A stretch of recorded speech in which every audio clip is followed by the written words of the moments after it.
Hello, নমস্কার। চলে এলাম আরেকটি কুকিং ব্লগ নিয়ে। পটল পনিরের যুগলবন্দি একটি রেসিপি আপনাদের সাথে শেয়ার করব। মশলায় দিলাম জিরে, কাঁচা লঙ্কা, কাজু বাদাম, টমেটো, পোস্ত, চালমগজ আর নারকেল। এর একটা পেস্ট বানিয়ে নেব অল্প নুন দিয়ে। এদিকে কড়াইতে সর্ষের তেল গরম হলে অল্প নুন দিয়ে তার মধ্যে দিয়ে দিলাম টুকরো করে রাখা আলুগুলোকে ভালো করে ভেজে নেব। অন্যদিকে আমি পটল কেটে নিয়েছি, পটলগুলোকেও টুকরো করে কেটে নেব। এই দেখুন আলু কিন্তু প্রায় ভাজা হয়ে গেছে। এবার পটল ভেজে নেব। ভাজার সময় দিয়ে দেব নুন, হলুদটা পরে দেব। হলুদ আগে দিলে কড়াইতে লেগে যাওয়ার চান্স থাকে, সেই জন্য হলুদটা পরে দেব। আমাদের মশলাও রেডি হয়ে গেছে।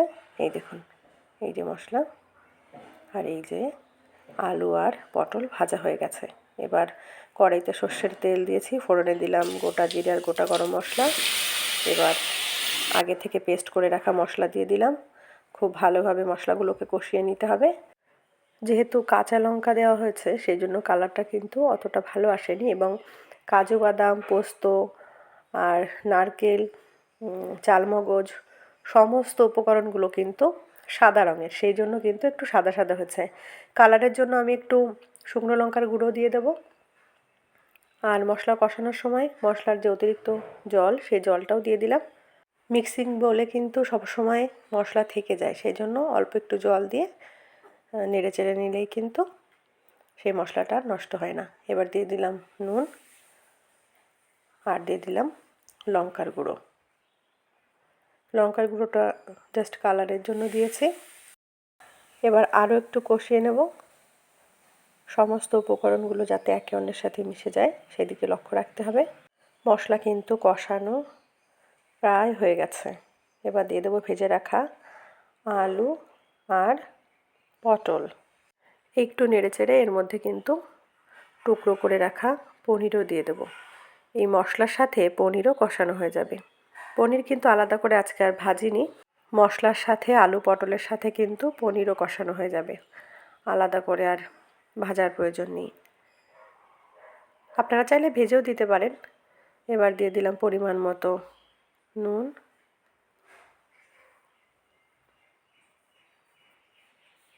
দিয়ে দিলাম হলুদ,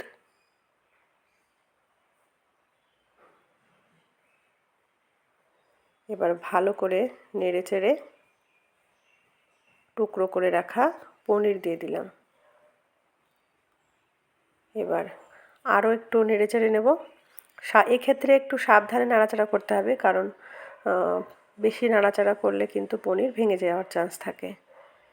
এবার দিয়ে দিলাম পরিমাণ মতো জল। এবার ভালোভাবে ফুটতে দিতে হবে।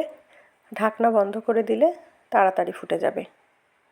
ঢাকনাটা অপশনাল, আপনারা চাইলে ঢাকতেও পারেন, নাও ঢাকতে পারেন।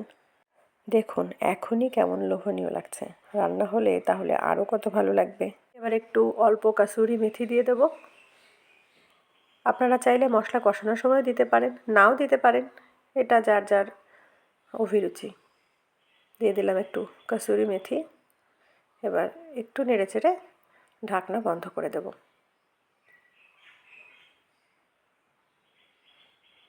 এবার একটু দেখে নিতে হবে মাঝে মাঝে ঢাকনাটা খুলে। ঝোল গাঢ় হয়ে এলে এবার এর মধ্যে দিয়ে দিলাম চিনি আর দিয়ে দেব গরম মশলা। দিয়ে দিলাম গরম মশলা। আমাদের রান্না কিন্তু একেবারে শেষের পথে। কেমন লাগলো আজকের এই অন্যরকম রেসিপিটি অবশ্যই কমেন্টে জানাবেন। ভালো লাগলে লাইক, কমেন্ট, শেয়ার করবেন। ফেসবুক থেকে দেখে থাকলে ফলো করবেন, আর ইউটিউব থেকে দেখে থাকলে চ্যানেলটি সাবস্ক্রাইব করে অল নোটিফিকেশান অন করে বেল আইকন প্রেস করবেন সবার আগে নোটিফিকেশান পেতে। ধন্যবাদ।